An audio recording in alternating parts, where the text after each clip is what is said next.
Hey everyone, welcome to the Higher Alignment Podcast. I'm your host, Minh-Thu, and I'm an executive coach focused on helping people heal their burnout and reconnect to their purpose through self-mastery. I'm a recovering perfectionist and control freak who spent too many years living overwhelmed and exhausted. Now I show executives how to identify their blind spots and use this to propel them on their journey to finding more fulfillment and freedom without burning out. If you've been feeling lost and disconnected in life, book a complimentary connection call to discuss how we can get you back on the path of self-mastery and living a life that feels successful on your terms. Go to higheralignmentconsulting.com/program to book your call, and we'll see you on the other side.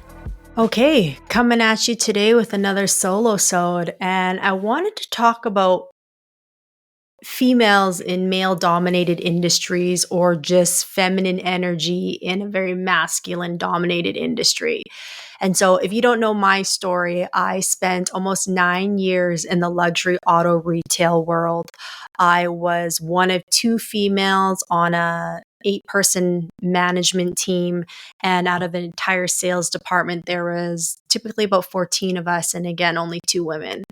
And so if you're familiar with the auto world, it's a rough and tough industry. It's known for chewing people up and spitting them out. And I had a really unique career because when I started in auto, I had no previous experience. And I started in the luxury sector, which is pretty rare. People kind of usually move up into a store like that later on in their career. And I started and ended my career in one place, which is also very uncommon for the auto world. So I had a pretty unorthodox auto industry experience. And I started in sales and then climbed my way into a management position in the finance department. And I would say, all in all, I had a really successful career. Like, while that industry can be tough and really pushes you to your limits, my experience was really great. I worked with a lot of great people. I worked with a phenomenal product, and I learned so many great skills. But it is interesting being a female navigating those spaces because I'll be honest, for the first probably 6 to 7 years of my career, I was heavily in my masculine energy. Okay. Now, of course, let's talk about the fact that every single human being has feminine and masculine energy within them. That's what creates balance within us. But we tend to lean into one more innately. And innately, I am a feminine being. And that's where I would say my true flow comes from. But in that world, I was heavily in my masculine and I became really unbalanced. Okay. And so naturally, when you're in a sales role or just business altogether, there is more of a masculine energy. Masculine is based on doing and going out and the material world and making things happen and, hunting. Like, that's very much masculine, where feminine energy is very receptive and magnetic and flow and intuitive and emotional. Again, masculine energy is very logical and rational. And so, in my experience of business, you do have to lean into your masculine a little bit more. Okay.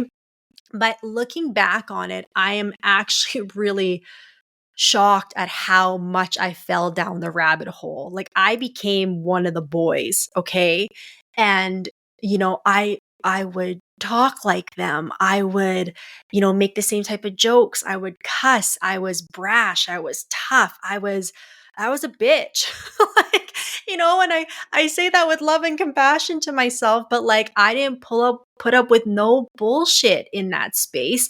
And that, I guess, got me a lot of respect in some ways, but it also threw me out of balance. And not just in the business world, I was out of balance in all areas of my life. Like, I often say when I was dating during that time, that not even just with the men I was dating, the men I was working with too, but I used to say, I'm like, I'm constantly in a dick swinging contest and I feel like I'm winning most of them.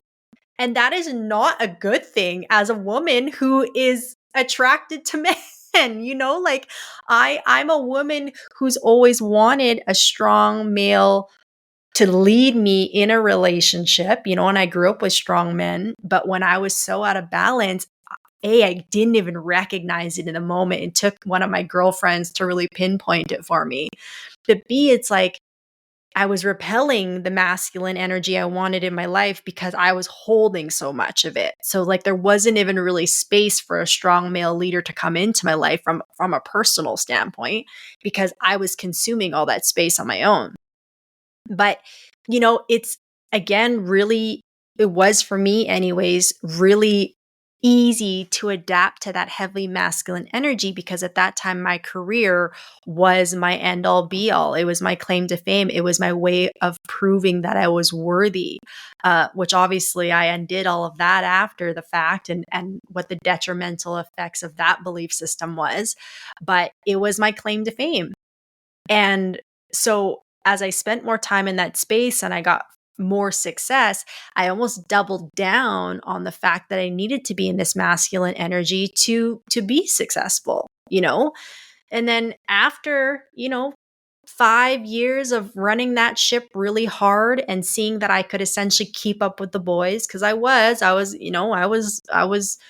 earning my keep, to say the least. I was becoming a very valuable part of that team. You know, Again, I was keeping up with that male energy. At the same time, I was also running myself into the ground.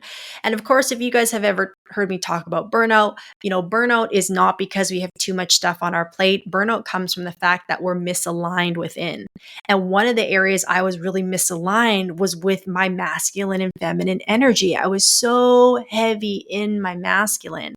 And again, as I said, all humans have both in us, but we innately lean to one a little bit more.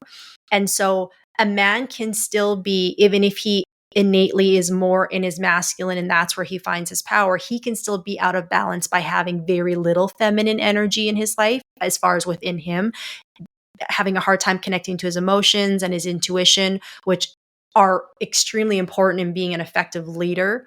But as a woman, having too much masculine energy, I was way out of whack, okay? Because I was already not in my innate power space. And not only was I not in it, it was consuming me. So a major part of my burnout just came from that misalignment of just being so heavy in my masculine. And it was draining me and draining me. And it actually wasn't until I talked to one of my girlfriends who's quite intuitive, and she had actually done an Akashic Records reading for me, which I read them as well. And she talked about this imbalance within me and the fact that, like, at that time where I was really struggling with it or really seeing the effects of it was, again, my dating life. And she's like, you're holding so much masculine space. There's no room for any more masculine energy to even come into your life. And she's like, you're really going to have to start learning how to balance this. And so for me, what I started to do, and this might sound silly, was when I was at work, I had my masculine hat on. When I left work, I took it off. And I literally, for the first, I'm sure, few months, I literally did that action, like taking off my masculine hat. If you're listening to this, you can't see it, but I'm essentially moving a hat off of my head. Okay.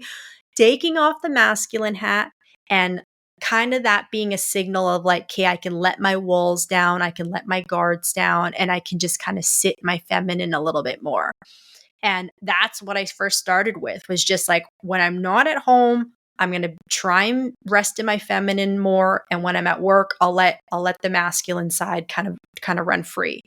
And it was not an easy adjustment. Like, I would like to say it was as simple as taking off the hat, but it wasn't. Like, I really had to learn to regulate my nervous system so that I felt safe slowing down, being in my own company, reconnecting with my intuition on a much deeper level. Because your intuition is just like a muscle. It needs to be worked. We all have it, but the strength and quality of its connection to you really needs to be built up. Okay. So regulating my nervous system, mindfulness practices, meditation, being more connected with my female girlfriends. Like, cause again, I'll be honest, when I was in that peak of my career and I was hustling so hard, I had isolated myself so much from like I still maintained my relationships because they've always had a strong foundation, but I was isolating myself so much that I wasn't letting any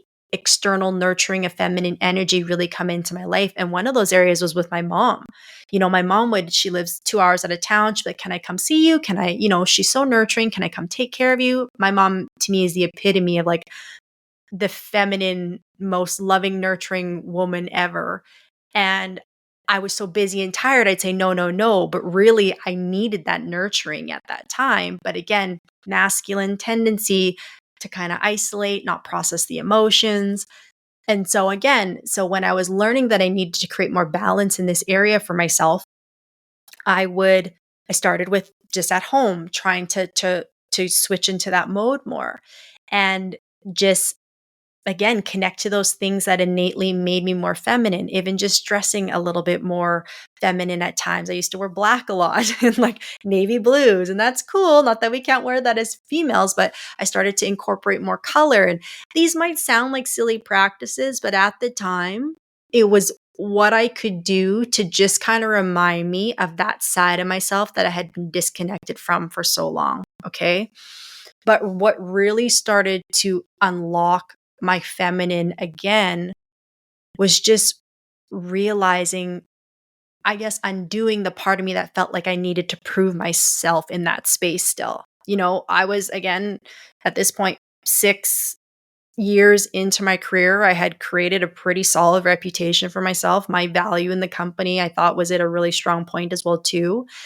And yes, the external provided that validation, but also I just had to trust in myself that I was going to be okay if I kind of just let that constant need to prove and hang with the boys all the time attitude down, let those walls down and just fall back into being Minh-Thu again. Okay, if you've been feeling exhausted and overwhelmed with your day-to-day life and you're not sure whether you're actually burnt out or not, go take my free quiz called Is My Burnout Fixable? It's only going to take you 1 to 2 minutes, but it will give you an assessment on what level of burnout you're currently experiencing and also provide some tips you can start to implement right away to help improve your current state. So go to higheralignmentconsulting.scoreapp.com to take the quiz and then DM me or tag me with your results. All right, guys, let's get back to the episode. And again, I did this with more meditation and connecting to my intuition. And what I realized is when I started to make that shift, so much of my work life changed. I became way nicer, like to the point where it's like my boss at the time came into my office one day and said, Minh-Thu, you are so much better to work with now, and I laughed at it and so did he, but it was the truth. Like, I'm sure even the men that I worked with, while they respected me, they didn't want to come into my office and see a bully. I'm sure naturally, them being men, they probably would have wanted to be received with a little bit more kindness and softness. But I was guns a-blazing, like, come on in. What do you want to talk about? Like, I'm on fire, let's go. And so meeting them with this super competitive nature. And I'm sure that even as my coworkers, knowing we're on the same team, they probably would have loved to come into my office and just been like received with some soft energy because again, they're around men all day long too. And that balance would have been nice. And also the other big thing I noticed is that when I stepped into my feminine more, my ability to connect with my clients skyrocketed even more. Now, I believe I always was quite strong in this area as far as being able to connect, but the last few years, it really, really like drastically improved because again, now I was nurturing my clients to a different level. And, they would ask for me for more often. I had clients that me and my other counterpart, the other female, Faye, shout out to Mama Faye, love her dearly. She was always very naturally nurturing. Okay. And she, she's a little bit older than me, but she was always Mama Bear. But we would have clients that would only want to see us. Like they would wait for us. Didn't matter if we weren't in till the next day. If there was guys there that were still really good at their jobs, they would wait for us and they'd be our repeat clients because again, especially in business. And I was working again in luxury sales, so high ticket purchases. That level of client, they said it to me before. I remember the first client I ever had, he said, look, I can spend my money wherever I want to. He's like, show me why I should spend it with you. And yeah, the product spoke for itself. Okay. Like it's the number one luxury auto retailer in the world. Okay. That the product spoke for itself, the facilities, all of that. But that statement really started to become more true and more of my mantra in the fact that like I could treat these clients with a love and care that they wouldn't get any other place and allow them to trust me in a way where it's like they're not doing business with me, they're just creating a lasting connection and bond, you know? And as I stepped into that more, I do think I naturally had a little bit of that throughout my career, but it really got ramped up near the end. As I leaned into that more, I saw everything around my world start to shift business wise and personally. And honestly, being able to lean into the nurturing side more was my superpower. Like, because no one else, with the exception of Mama Faye, was carrying that energy in that place. And so, not was it only memorable for them to do business with me, it was memorable for them to come back to that store, okay, and do business with us as a whole because we were nurturing and providing connection and trust with our clients in a way that a lot of other people in that industry weren't, you know. To me, it was always about the relationship with the client, making them feel supported and heard, and knowing that if I did that, they would end up doing business with us and repeat business. Because again, in that sector, it was not typically just like one or two people from the family buying. It was often generations of the family buying from us, you know. And so the other statistic with that too is they talk about is that in when it comes to sales, people typically trust women more. And again, I believe it's because of our innate ability to connect on an emotional level deeper.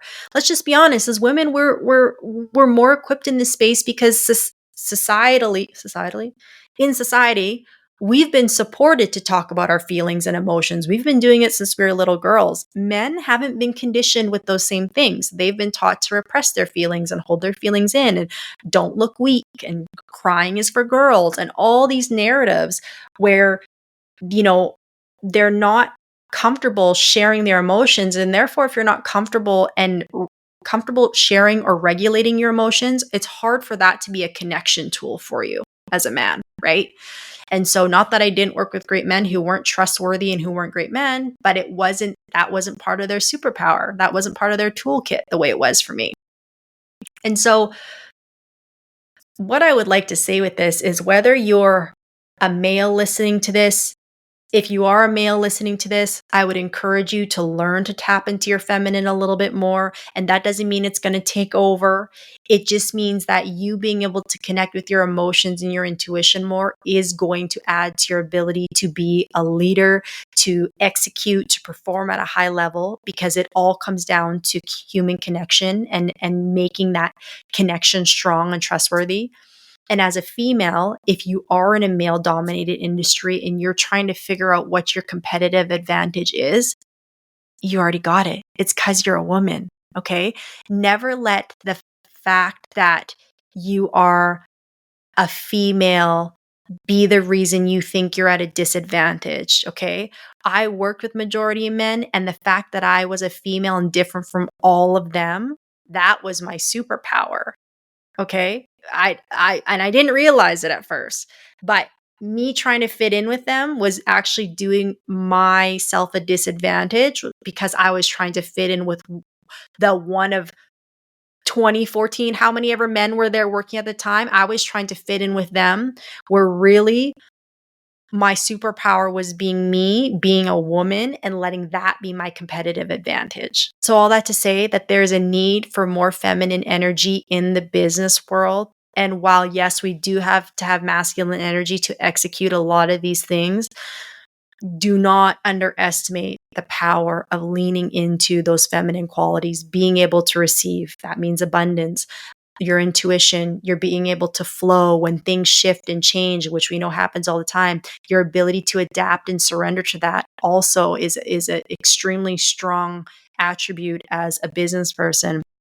And again, just making sure that you embrace both sides of you, all sides of you, and allowing your humanity to come through. All right, guys, thank you for tuning in to another episode of the Higher Alignment Podcast. If you got something out of this episode, I would ask that you please go leave this podcast a 5-star review so that it can find its way to other people who are also needing support. My mission in life is to help executives realize that we don't need to suffer in silence while still performing at a high level. I want to help free people of the heavy pressure they carry on a day-to-day basis, and having more people listen to this podcast will do just that. So wherever you listen to your podcast, please go leave it a 5-star review, and we'll see you in the next episode.